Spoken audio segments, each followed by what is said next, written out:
Hello and good morning everyone. I welcome you all at Eduverse IS. I hope everyone is doing well. So today is 8 July 2024 and we are going to discuss important news and articles from The Hindu newspaper. So let's see what important news we got today to discuss. But before starting the video, for PDF join Telegram channel Eduverse IS. Link आपको description box में provided है. So make sure video को and तक देखें so that सारी important news आपकी यहाँ पर कवर हो. तो चलिए स्टार्ट करते हैं और देखते हैं आज हमें क्या क्या डिस्कस करना है. आज हमारे पास टोटल 5 टॉपिक्स हैं जिन्हें डिस्कस करना है. पहले हम बात करेंगे new private investment plan slump to 20 years low in quarter first. तो देखिए क्वार्टर फर्स्ट में हम बात करें किसकी कि ये जो प्राइवेट इन्वेस्टमेंट हो रहा है ना उसमें हमें 20 ईयर्स में 20 सालों में अब तक पूरा लो इन्वेस्टमेंट यहाँ पर दिखाई दिया है. सेकेंड हम बात करेंगे a law around low carbon climate resilient development. यहाँ पर वही बात की जा रही है किसके बारे में, क्लाइमेट चेंज के बारे में. और जैसे कि अभी कुछ महीनों पहले आप लोगों ने यहाँ पर सुप्रीम कोर्ट का वो जजमेंट सुना ही होगा जिसमें उन्होंने ये कहा था कि आर्टिकल 14 एंड आर्टिकल 21 के अंडर जो क्लाइमेट चेंज के होने वाले एडवर्स इम्पैक्ट से इनसे बचने का हमारा क्या एक फंडामेंटल राइट है. तो इसी को इससे यहाँ पर लिंक किया गया है. कैसा ये आर्टिकल है, बहुत अच्छा आर्टिकल है, इसको हम डिस्कस करेंगे. Third one is ANRF. यहाँ पर जो नेशनल रिसर्च फाउंडेशन अनुसंधान नेशनल रिसर्च फाउंडेशन है तो ऑलरेडी हमने इसको डिस्कस किया हुआ है. एक बार हम फिर से यहाँ पे इसको डिस्कस करेंगे. नेक्स्ट है हमारा the problem of special packages. तो यहाँ पर स्टेट्स को क्या होता है, स्पेशल पैकेजेस प्रोवाइड किए जाते हैं. तो ये क्या है स्पेशल पैकेजेस, इसके बारे में हम देखेंगे. And the last one is red flags raised over runaways silver imports from UAE through GIFT city. तो यहाँ पर गिफ्ट सिटी और UAE से जो हम सिल्वर इम्पोर्ट करते हैं, एक्चुअली क्या होता है गोल्ड एंड सिल्वर हम ये कहाँ से इंपोर्ट करते हैं, UAE से करते हैं. और भी अदर कंट्रीज है जहाँ से इंपोर्ट किया जाता है. मतलब गोल्ड एंड सिल्वर को हम इंपोर्ट करते हैं और इंपोर्ट वेरियस कंट्रीज से होता है लाइक UAE फ्रांस इन सारी कंट्रीज से. तो इसमें यहाँ पर मतलब क्या ये UAE के साथ हमारा क्या है एक फ्री ट्रेड एग्रीमेंट भी है जिससे क्या होता है जो इंपोर्ट ड्यूटी होती है वो कम हो जाती है. तो इसमें यहाँ पर क्या हो रहा है मतलब इसके बारे में भी हम आगे फर्दर डिस्कस करेंगे. चलिए स्टार्ट करते हैं और पहला आर्टिकल देखते हैं. तो first article is new private investment plan slump to 20 years low in quarter first.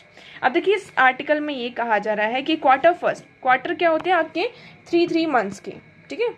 साल में अगर हम 1 ईयर की बात करते हैं तो इन 1 ईयर टोटल हमारे पास 12 मंथ्स होते हैं और इस 12 मंथ्स को हमने 4 पार्ट्स में डिवाइड किया 3 मंथ्स के क्वार्टर में. तो हमारे पास टोटल 4 क्वार्टर्स होते हैं. ओके. तो इसमें ये कहा जा रहा है कि जो हमारा फर्स्ट क्वार्टर है इसमें सबसे ज्यादा क्या हुआ है, इन्वेस्टमेंट हमारे सामने कम आई है. So in an exceptionally slow start to private capital expenditure in this financial year, new investment plans in the country slumped in 20 years low in April to June quarter with just 44,300 crore of a fresh outlay announced by corporates. तो इसमें कहा जा रहा है जो corporates है उनके अलावा उनके द्वारा सिर्फ 44,300 करोड़ रुपीस ही क्या किया गया है, फ्रेश जो आउटले है उसको अनाउंस किया गया. अब ऐसा क्यों होता है, देखिए जो क्वार्टर्स की हमने अभी बात की, हर एक क्वार्टर में जैसे कि चीजें जो होती हैं वो सेम नहीं होती हैं, है ना. फॉर एग्जांपल जब फेस्टिवल सीजन आता है तो उस टाइम पे हम जो एक्सपेंड करते हैं वो ज्यादा करते हैं. चीजों की जो डिमांड होती है according to the time and situation वो क्या होती है, इंक्रीज होती है और डिक्रीज होती रहती है. तो अभी हमारा ये फर्स्ट क्वार्टर है, फर्स्ट क्वार्टर चला तो उसमें ये कहा जा रहा है लाइक कि जो मतलब एक तरीके से रिपोर्ट आई है किसी बैंक ऑफ बड़ौदा की, यहाँ पर उन्होंने एक रिपोर्ट यहाँ पर पब्लिश की और उसके तहत उन्होंने ये कहा, देखिए a good monsoon and steady demand during the festival season which start from the end of the August last till December would be the time when investment could increase at a faster pace. अब इसमें actually problem ये हो रही है कि यहाँ पर for example चीज़ों की डिमांड नहीं बढ़ रही. 2 चीज़ें होती हैं कि इन्वेस्टमेंट क्यों नहीं हो रहा. पहली चीज़ या तो सप्लाई साइड से कोई इशू है कि मतलब चीज़ों की यहाँ पर डिमांड तो है बट यहाँ पर सप्लाई अप्रोप्रिएट नहीं है, प्रॉपर नहीं है.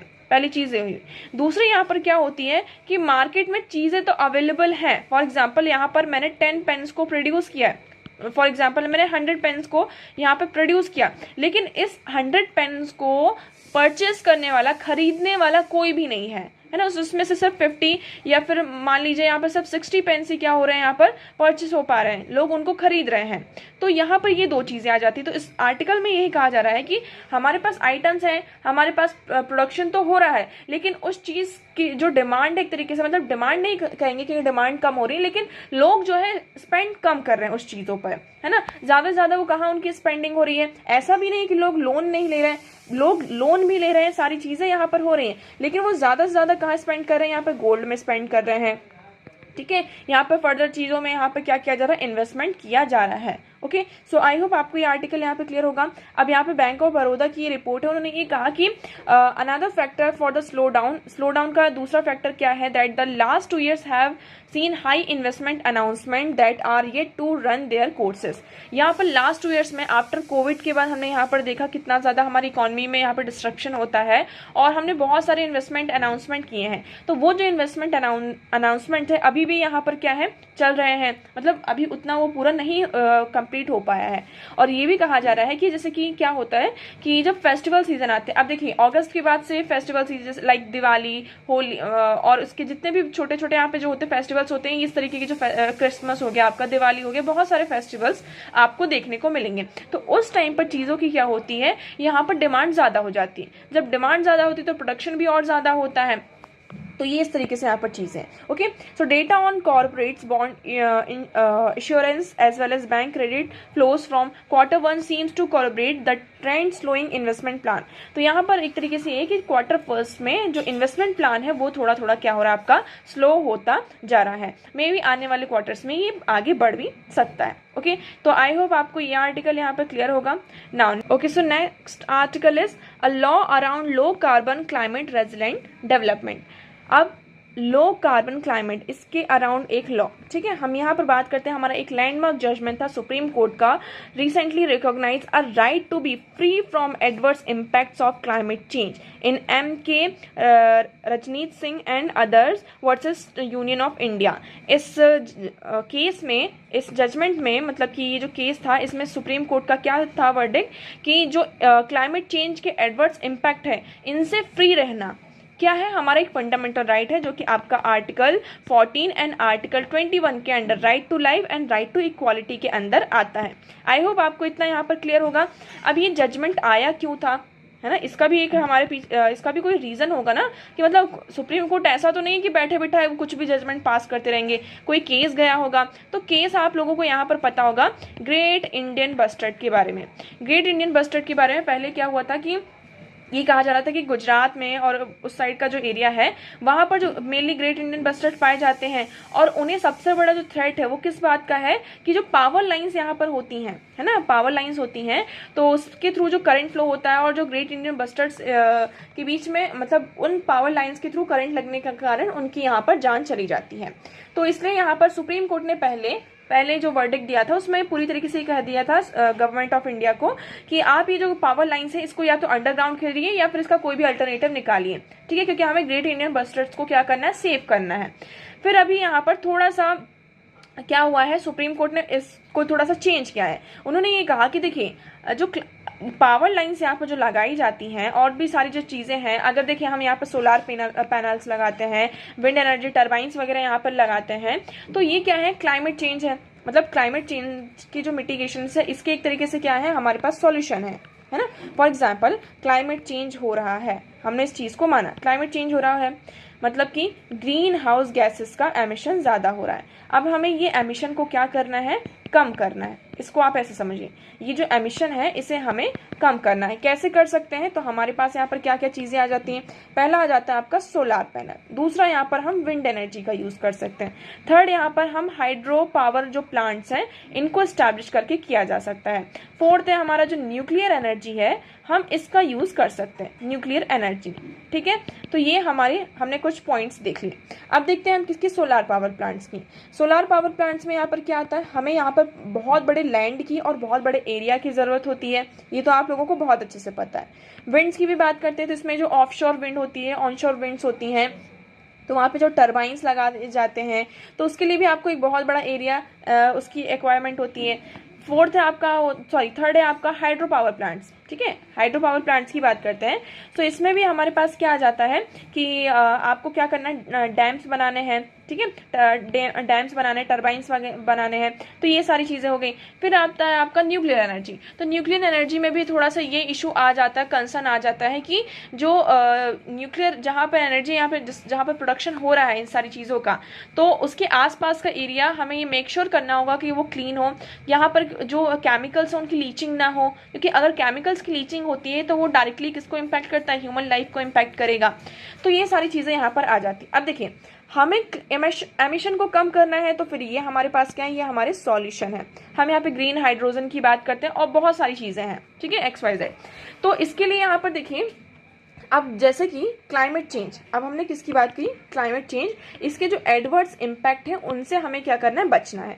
उनसे बचने के लिए हम क्या लेकर आए, ये हमारे पास सॉल्यूशन है, इन सॉल्यूशंस को लेकर आया गया। ठीक है, अब हम इन सॉल्यूशन की तरफ जा रहे हैं। अब क्या होता है कि कुछ हम बात करते हैं, जो इन्वायरमेंटलिस्ट होते हैं वो क्या कहते हैं कि फॉर एग्जाम्पल हम जो हिमालयन रीजन है वहाँ पे जो रिवर्स है, हम वहाँ पे हाइड्रो पावर प्लांट्स यहाँ पर लगाने गए, डैम्स को इस्टेब्लिश करने गए।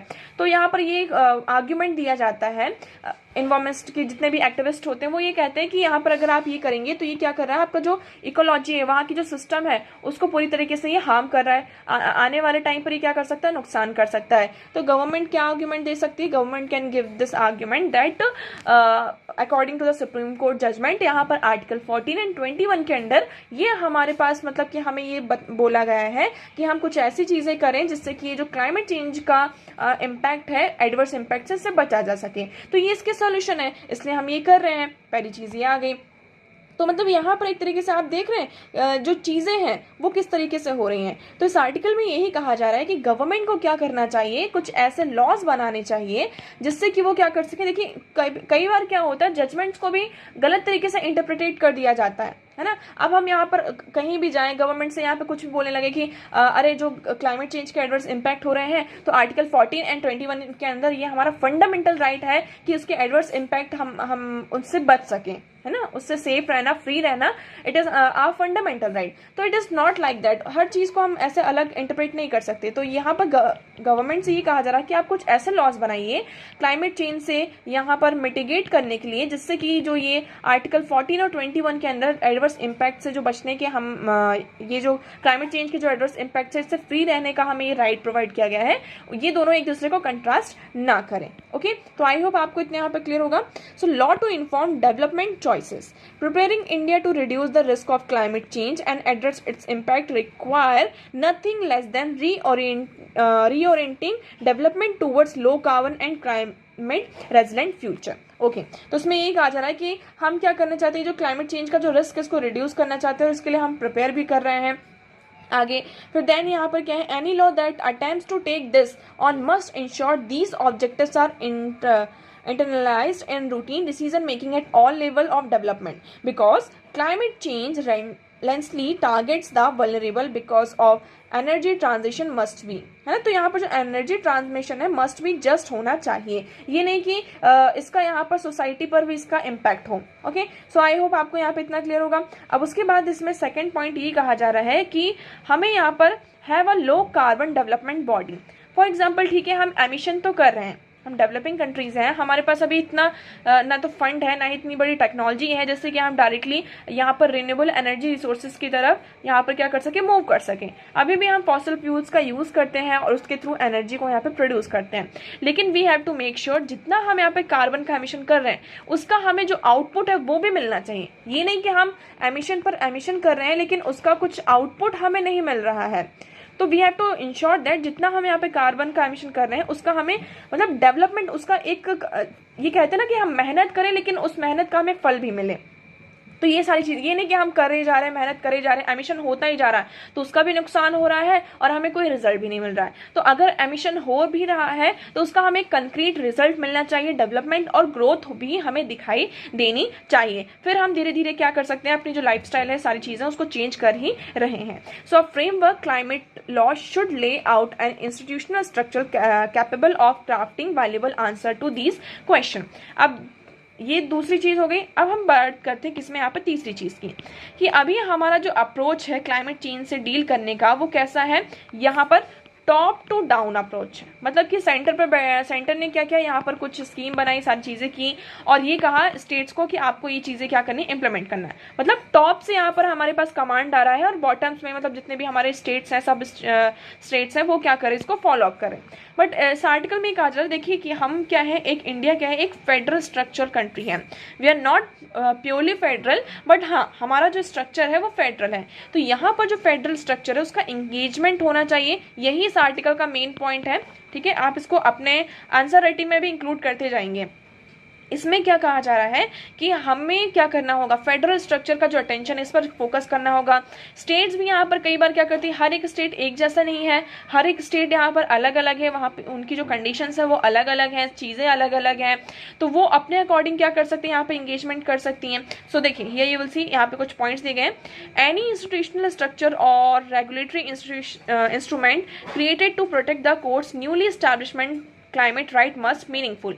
ओके, सो यहाँ पर एंगेजमेंट और सब engage with sub national government, हमें यहाँ पे सब नेशनल गवर्नमेंट का एंगेजमेंट भी चाहिए। फर्स्ट क्या है, The law must establish a channel for subnational government to access national scientific capacity। यहाँ पर हमारा लॉ ऐसा होना चाहिए कि जितने भी यहाँ पर नेशनल साइंटिफिक कैपेसिटी हैं, पोटेंशियल्स हैं, to potentials the low carbon development commission है ना, ये जो इंटरमीडिएट्स हैं, तो इस पोटेंशियल को वो क्या कर सकें, यहाँ पर एक्सेस कर सकें। पहली चीज़ तो ये। सेकेंड, इसमें कहा जा रहा है कि it could articulate way of financing local action. यहाँ पर फाइनेंस की सबसे बड़ी मतलब कि हमारे पास प्रॉब्लम आती है, तो हमारा जो वे ऑफ फाइनेंसिंग ऐसा होना चाहिए कि जितने भी हमारे जो लोकल एक्शंस हैं, तो for example by requiring central sponsored scheme to be more align with climate goals और by requiring national department to climate tax expenditure towards local climate resilient. तो हमारा ये जो मतलब कि सेंट्रली स्पॉन्सर्ड स्कीम्स होती हैं एंड जितने भी यहाँ पर क्लाइमेट गोल्स हैं, तो इन सारी चीज़ों को लिंक करना चाहिए और जो क्लाइमेट टैग का एक्सपेंडिचर उसके अकॉर्डिंग यहाँ पे लोकल क्लाइमेट में मतलब कि यहाँ पर एक्सपेंडिचर आपका जाना चाहिए। थर्ड, इसमें क्या कहा जा रहा है, a law could establish coordination mechanism. Law क्या कर सकता है, इस तरीके से कोऑर्डिनेट करना चाहिए that allow the central state to consult on major climate decision. हमारा लॉ ऐसा होना चाहिए कि सेंट्रल स्टेट कोई भी यहाँ पर हम क्लाइमेट चेंज से रिलेटेड कोई भी डिसीजन ले रहे हैं, तो सेंटर और स्टेट आपस में मिलकर यहाँ पे क्या करें, कंसल्ट करें। ये नहीं कि मतलब कि स्टेट ने कुछ भी बोल दिया तो वो बस वही फॉलो करना है, सेंटर ने कुछ भी बोल दिया तो स्टेट को सिर्फ वही फॉलो करना है। It is not like that, it should be not like that. यहाँ पर कैसा होना चाहिए, एक ऐसा कोऑर्डिनेशन, एक ऐसा मैकेनिज्म होना चाहिए जिससे कि सेंटर और स्टेट आपस में कंसल्ट करें जितने भी यहाँ पे मेजर डिसीजन लिए जा रहे हैं क्लाइमेट चेंज से रिलेटेड। आई होप आपको ये आर्टिकल यहाँ पर क्लियर होगा। ओके, नाउ नेक्स्ट मूव करते हैं। So the next article here is ANRF, अनुसंधान, यहाँ पर क्या है, अनुसंधान नेशनल रिसर्च फाउंडेशन। ये कह रहे हैं इस आर्टिकल में, फिर से वही आर्टिकल एक तरीके से रिपीट हुआ है कि go off on the wrong food. ये क्या जा रहा है, गलत रास्ते पर जा रहा है। कैसे गलत रास्ते पर जा रहा है, देखिए इसमें मेनली ये कब आया था आपका 2019 में हम बात करते हैं, नेशनल रिसर्च फाउंडेशन आता है। नेशनल रिसर्च फाउंडेशन के बाद उसके बाद एक बोर्ड को स्टैब्लिश किया जाता है 2023 में। हाउस ऑफ पार्लियामेंट ने ANRF को, ये जो बिल था, इसको पास किया। इस बिल का मेन मोटिव ये था कि initiative to seed, grow and facilitate research in India. India में हमें जो रिसर्च है उसको फैसिलिटेट करना है और ज़्यादा बढ़ाना है, specially in India's universities and colleges. जितने भी इंडिया की यूनिवर्सिटीज और कॉलेजेस हैं वहां पर सबसे ज्यादा हमें फोकस करना है। इतना क्लियर हो आपको? ठीक है। अब हमें रिसर्च पर इतना फोकस क्यों किया जा रहा है? अगर हम बात करते हैं, India is a developing country. जितने भी यहाँ पर आज के टाइम पर डेवलप्ड कंट्रीज है वहां का आप रिसर्च देखेंगे, चाइना, अरे आप डेवलप्ड कंट्री की बात छोड़िए, आप चाइना का एग्जांपल लीजिए। बेस्ट एग्जांपल आपका चाइना है। यहाँ पर कोई भी यहाँ पर इशू नहीं है कि आप इंडिया को चाइना से कंपेयर करें। We have to compare, we should compare, क्योंकि वहाँ पर आप देखेंगे चाइना भी एक डेवलपिंग कंट्री है और इंडिया भी एक डेवलपिंग कंट्री है। तो हमें यहाँ पर कंपेरिजन करना चाहिए, तभी एक कॉम्पिटिशन आपके सामने क्या होगा, क्रिएट होगा। तो देखिए चाइना क्या करता है, उसकी GDP का यहाँ पर 5 to 7% किसमें यहाँ पे इन्वेस्ट करते हैं, वो अपने रिसर्च में, रिसर्च एंड डेवलपमेंट में, R&D में। ठीक है। और इंडिया की बात करते हैं तो हमारा यहाँ पर 1% GDP भी रिसर्च में नहीं जाता है, तो ये बहुत बड़ी बात हो जाती है हमारे लिए। और इसमें रेशियो में भी डिफरेंस होता है, जैसे कि फॉर एग्जांपल आप यहाँ पर 100,000 रुपीज़ का क्या कर रहे हैं 10% निकालिए, और यहाँ पर 1 लाख रुपीज़ का आप 10% निकालिए, तो यहाँ पर कितना ज़्यादा डिफरेंस हो रहा है। तो वो अपनी GDP का उतना परसेंट क्या करते हैं यहाँ पर R&D में क्या करते हैं, इन्वेस्ट करते हैं। पहली चीज़ ये, ठीक है। फिर हमने कहा कि ठीक है, हम इंडिया में भी अब रिसर्च एंड डेवलपमेंट को यहाँ पर क्या करना है, हमें और ज़्यादा इसको ग्रो करना है, फैसिलिटेट करना है। इसके लिए हम क्या लेकर आए, नेशनल रिसर्च फाउंडेशन को इस्टेब्लिश किया गया। इसमें हमने कहा जितने भी यहाँ पर और उसके बाद 2023 में यहाँ पर अनुसंधान नेशनल रिसर्च फाउंडेशन को, इस बिल को भी पास किया गया, जिसमें मेनली जो यूनिवर्सिटीज़ और कॉलेजेस हैं जहाँ पर मेनली रिसर्च होता है। अब फॉर एग्जांपल ये रिसर्च हमारी हेल्प कैसे करेगा, अब हम जैसे हम उस आर्टिकल से आप लिंक करिए, हम किस में बात कर रहे थे, यहाँ पे क्लाइमेट चेंज की बात करते थे। We are talking about climate change.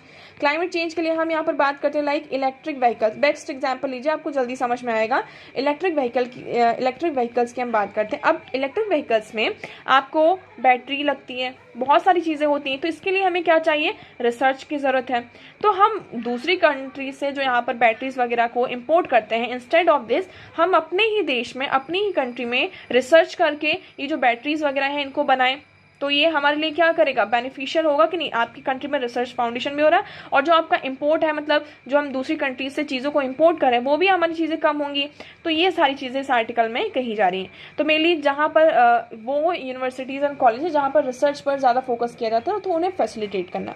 अब इसमें प्रॉब्लम क्या आ रही है, डेवलप्ड कंट्रीज़ में आप एक चीज़ और देखेंगे, वहाँ पर जो रिसर्च होती है, वहाँ पर जो रिसर्च होती है मेनली, उसमें गवर्नमेंट के साथ साथ प्राइवेट प्लेयर्स का भी बहुत ज़्यादा रोल होता है। They also invest in research R&D, but in India जब जो आपकी मेन फाइनेंसिंग होती है सिर्फ वो गवर्नमेंट ही करती है।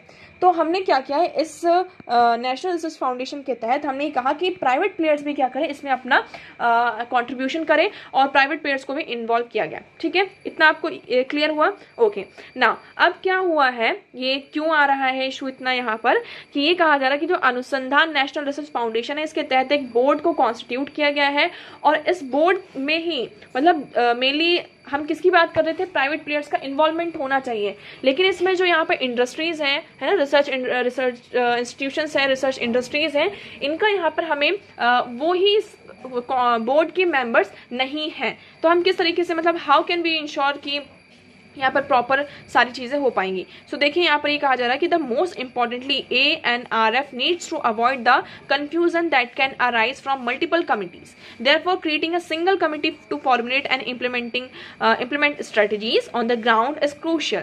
This emphasis on ground level knowledge and experience among the committee members should reassure the research community and stakeholders that in a decision making. तो यहाँ पर जो हमारी कमेटी होनी चाहिए वो कैसी होनी चाहिए, एडिक्वेट होनी चाहिए, और जितने भी यहाँ पर स्टेक होल्डर्स हैं, उस स्टेक होल्डर्स में हमें इंश्योर करना होगा क्योंकि सबका रिप्रेजेंटेशन होना चाहिए, क्योंकि ये रिप्रेजेंटेशन ही हमारे लिए क्या बन सकता है, आगे चल के बहुत बड़ा इशू बन सकता है। आई होप आपको यहाँ पे क्लियर होगा। अब देखिए हम थोड़ा सा इसके बारे में देख लेते हैं। So Anusandhan national research foundation ये एपेक्स बॉडी है, हाई लेवल स्ट्रेटेजिक डायरेक्शन है to scientific research in the country, की कंट्री में किस तरीके से साइंटिफिक रिसर्च होगा। National research foundation will play a partial role in seeding, nurturing, promoting research, किस तरीके से हमें रिसर्च को करना है, उसे नर्चर करना, प्रमोट करना, innovation development across universities, colleges, research institutions and R&D, जितने भी यहाँ पे लैब्स हैं। अनुसंधान नेशनल रिसर्च फाउंडेशन एक्ट की बात करते हैं, ये आपका 2023 में आता है, जो कि हमें NRF को प्रोवाइड करता है। इट ऑल्सो रिपील, इसने क्या किया था, ये जो अनुसंधान नेशनल रिसर्च फाउंडेशन था, repeal the science and engineering research board. यहाँ पर पहले क्या था, हमारे पास science and engineering research board था, इसको यहाँ पर क्या किया, रिपील किया है। उसके बाद इसके गोल्स की हम बात करते हैं, तो गोल्स क्या है, to increase private sector contribution. इसका मेन हमारा जो गोल यही है कि प्राइवेट सेक्टर का हमारा रिसर्च में इंडिया में कंट्रीब्यूशन को उसको इंक्रीज करना है, and to ensure that large portion of government funds go to state universities and colleges। और यहाँ पर जो फंड का लार्ज मतलब कि लार्ज पोर्शन है वो कहाँ जाना चाहिए, यूनिवर्सिटीज एंड कॉलेजेस की तरफ। आई होप आपको इतना क्लियर होगा। ओके, फंक्शंस की बात कर लेते हैं। तो फंक्शन क्या है इसमें, preparing the road map for short, medium and long term research and development, facilitating and funding the expansion of research and development and related infrastructure in universities, colleges and research institutions. Funding competitive peer reviewed grant proposal to eligible individual. तो ये आपके यहाँ पे proper इसके function है, आप यहाँ पर से इसको देख सकते हैं. हाँ, ये हमारे लिए इंपॉर्टेंट हो जाता है एडमिनिस्ट्रेशन एंड गवर्नेंस. ठीक है, इसमें मतलब कि कौन कौन मेंबर्स हैं, क्या ये कैसे चलता है. तो देखिए, the department of science and technology DST will be administrative department of NRF. NRF का जो एडमिनिस्ट्रेटिव डिपार्टमेंट है वो कौन सा है हमारा, department of science and technology, which will be govern by the governing board consisting of eminent researchers and professional across the disciplines. तो यहाँ पर ये जो बोर्ड है, हम देखिए इसी बोर्ड की बात करें, इसमें यहाँ पर जो प्राइवेट इंडस्ट्रीज वगैरह हैं इनका जो रोल है मतलब कि स्टेक होल्डर्स यहाँ पर ज़्यादा नहीं है. So prime minister will be the ex officio president of the board and union minister of science and technology and union minister of education will be ex officio vice presidents. तो देखिए यहाँ पे 3 है हमारे. जो एक्स ऑफिशियो प्रेसिडेंट कौन है, prime minister, और union minister of education and union minister of science and technology की ES के वाइस प्रेसिडेंट्स होंगे. So NRS functioning will be govern by executive council chair by principal scientific advisor to the government of India. I hope आपको अभी इतना यहाँ पर clear हो. Now next move करते हैं. So the next article here is the problem of special packages. अभी क्या है स्पेशल पैकेजेस? फॉर एग्जांपल आप सभी को पता है कि अभी हमारी न्यू गवर्नमेंट बनी है, कोलिजन पॉलिटिक्स यहाँ पर फिर से आ चुकी है. उसके बाद ये कहा जा रहा है कि स्पेशल पैकेज क्या होता है हमारे स्टेट में, जैसे कि जो फंडिंग वगैरह जाती है वो सारी चीज़ें यहाँ पर जो डिस्ट्रीब्यूशन होता है, 2 चीज़ें होती हैं. एक इसमें बात की गई किसकी, सिमेट्री की, और दूसरी होती है आपकी असिमेट्री. तो हमारे इंडिया में जो कंट्रीब्यूशन मतलब कि जो सारी चीज़ें जाती हैं, डिस्ट्रीब्यूशन होता है, वो कैसा होता है, असिमेट्रिक है. मतलब कि हर एक स्टेट को एक जैसा नहीं मिलता. फॉर एग्जाम्पल हम UP है, MP है, महाराष्ट्र है, झारखंड है, ठीक है. तो इन सबको क्या अगर गवर्नमेंट के पास यहाँ पर 1000 रुपए आ रहे हैं तो क्या वो सबको 10 रुपए दे रही, नहीं. वो यहाँ पर कैसे देखती है कि अगर यूपी का फॉर एग्जांपल यहाँ पर पॉपुलेशन ज़्यादा है, साइज बड़ा है, तो हम इसको यहाँ पर ज़्यादा ज़रूरत होगी तो हम इसको दे देते हैं कितने, 20 रुपीज़. MP को हम यहाँ पर थोड़ा कम देते हैं, यहाँ पर 10 देते हैं. महाराष्ट्र को फॉर एग्जाम्पल हमने 30 दे दिए, झारखंड को हमने मान लीजिए 5 रुपीज़ दे दिए. तो मतलब जो यहाँ पर डिस्ट्रीब्यूशन होता है वो असिमेट्री है. ठीक है, इसमें ये कहा जा रहा है. आई होप आपको इतना क्लियर हुआ कि यहाँ पे सिमेट्री और सिमेट्री क्या होता है. ठीक है, तो यहाँ पर ये जो सिमेट्री और असिमेट्री होती है और जो स्पेशल पैकेजेस प्रोवाइड, मतलब कुछ कुछ स्टेट्स आप होंगे, लाइक आप नॉर्थ ईस्ट के स्टेट्स को देखेंगे तो उनको क्या होता है, कई बार जो आपके वेरियस आर्टिकल्स होते हैं लाइक आर्टिकल 371 है ना, इनके तहत क्या होता है, उनको स्पेशल पैकेजेस प्रोवाइड किया जाता है. स्पेशल प्रोविजंस होते हैं उनके लिए, स्पेशल प्रोविजंस को ही यहाँ पर स्पेशल पैकेज का नाम दिया गया. तो फॉर दैम यहाँ पर क्या होता है, उनके लिए स्पेशल. और ये जो होता है स्पेशल पैकेज वो डिस्क्रिशनरी होता है, मतलब कि गवर्नमेंट जो सेंटर होती है उसके उनकी डिस्क्रिशन से यहाँ पर स्पेशल पैकेज को प्रोवाइड करती है. सो देखिए ये लाइन देखें, if a healthy federal structure is to be nurture the physical boundaries principle of assignment of taxes and the basis for grants have to be transparent and objective. A federal setup can be asymmetric. जो हमारा federal setup होता है वो asymmetric हो सकता है in a country, but that is characterized by linguistic, cultural and economic diversity. हमारा जो फेडरल सेटअप होता है लाइक हर एक स्टेट में हम अलग अलग तरीके की लैंग्वेजेस हैं, वहाँ पर जो कल्चर है, सारी चीज़ें यहाँ पे इकोनॉमिक डाइवर्सिटी भी हमें देखने को मिलती है. But issue of asymmetry should not be address bye means of constitutional provisions that have both transparency and stability. तो इसमें कहा जा रहा है कि जो यहाँ पर असिमेट्री का ये जो प्रोविजन है ये कैसे यहाँ पर एड्रेस किया जाना चाहिए, जो हमारे कॉन्स्टिट्यूशन में वेरियस प्रोविजंस यहाँ पर दिए गए हैं. ठीक है, अब वो वेरियस प्रोविजंस क्या है उसके बारे में भी हम देखेंगे. तो इस आर्टिकल में ये कहा जा रहा है कि जो वेरियस प्रोविजंस हमारी कॉन्स्टिट्यूशन में प्रोवाइड किए गए हैं उसके तहत ये जो असिमेट्री का हमारा एसिमेट्री का जो इशू है इसको हम क्या कर सकते हैं, एड्रेस कर सकते हैं. यही इस आर्टिकल का पूरा क्रक्स है. ठीक है, हम फाइनेंस कमीशन की भी बात करते हैं. फाइनेंस कमीशन में भी यहाँ पर जो टैक्सेस का और जो फंड्स का डिस्ट्रीब्यूशन होता है वो किस बेसिस पर होता है, हम आप सभी को पता है, लाइक पॉपुलेशन के बेसिस पर, एरिया के बेसिस पर, है ना. यहाँ पे जो GDP है कंट्री स्टेट की उस बेसिस पर होता है. तो अभी population is not a criteria, मतलब अगर किसी स्टेट ने अच्छा काम किया अपनी पॉपुलेशन को कंट्रोल करने के लिए तो ये तो उनका क्या हो गया, ड्रॉबैक हो गया.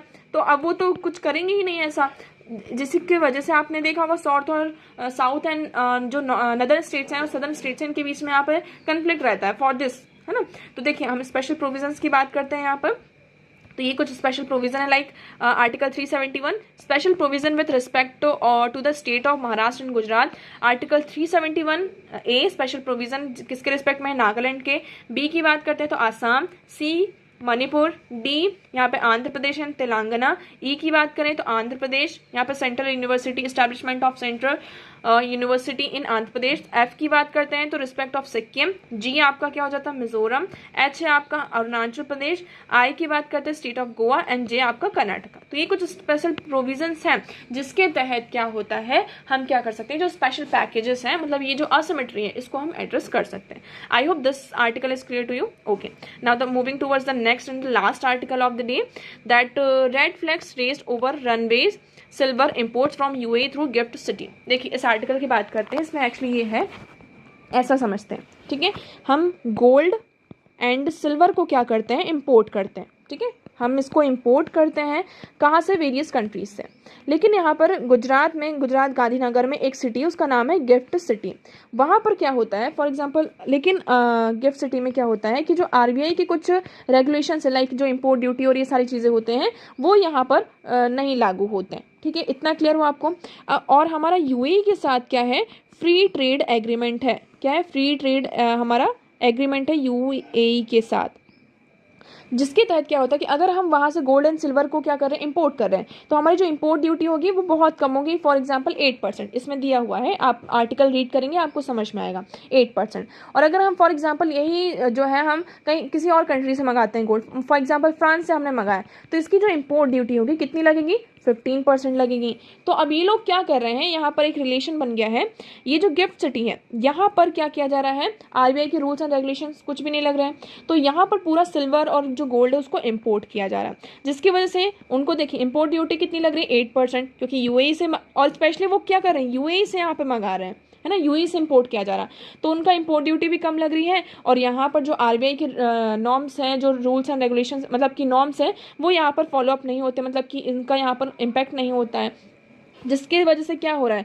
कि आरबीआई को, मतलब कि गवर्नमेंट को जो फंड मिलना चाहिए था, वो फंड जो रेवेन्यू यहाँ से मिलना चाहिए था ये इंपोर्ट ड्यूटी से, वो यहाँ पर नहीं मिल रहा। ये पूरा आर्टिकल है। So here you will see that India's import of gold and silver from UAE had jumped 210% in 2023 and 24 to $10.7 billion. आप देख सकते हैं कितना ज़्यादा यहाँ पे हमें जंप देखने को मिला। इनमें 87% of India's global silver import came from Dubai at a reduced 8% duty and were clear through the gift city. यहाँ पे गिफ्ट सिटी एक तरीके से क्या होती जा रही है, वहाँ पे इसकी मोनोपोली भी होती जा रही है, क्योंकि हम दूसरे जितने भी यहाँ पर जो इम्पोर्ट हब है वहाँ पर आ ही नहीं रहा है, क्योंकि वहाँ पर क्या है, हमें ज़्यादा टैक्स देना पड़ेगा, ये सारी चीज़ें। So UAE since 2023 imports from other countries and ports are virtually abandon. यहाँ पे वर्चुअली क्या है, जितने भी अदर पोर्ट्स हैं इम्पोर्ट कंट्री के, वो क्या है, अबेंडन हो चुके हैं। So earlier attempts by some banks to import silver and UAE through other ports were questioned for not meeting rules of origin of the India and UAE free trade deal. Think tank Global Trade Research Initiative flagged a report. तो यहाँ पर GTRI की report आई, जिसके तहत यहाँ पे हमारे सामने पूरा निकल कर आया। अब फर्दर इसमें क्या होता है हम देखेंगे। ओके, सो आई होप आपको ये आर्टिकल यहाँ पे क्लियर होगा। तो आज के न्यूज़पेपर में इतने इंपॉर्टेंट आर्टिकल्स थे, आई होप आपको सारी चीज़ें क्लियर होंगी, but still if you have any doubt you can ask in comment section. आज का वीडियो कैसा लगा एक बार कमेंट सेक्शन में ज़रूर बताइएगा। अगर वीडियो पसंद आया हो तो उसे लाइक करना, चैनल को सब्सक्राइब एंड शेयर करना ना भूलें। So that's for all today. Thank you so much for discussion.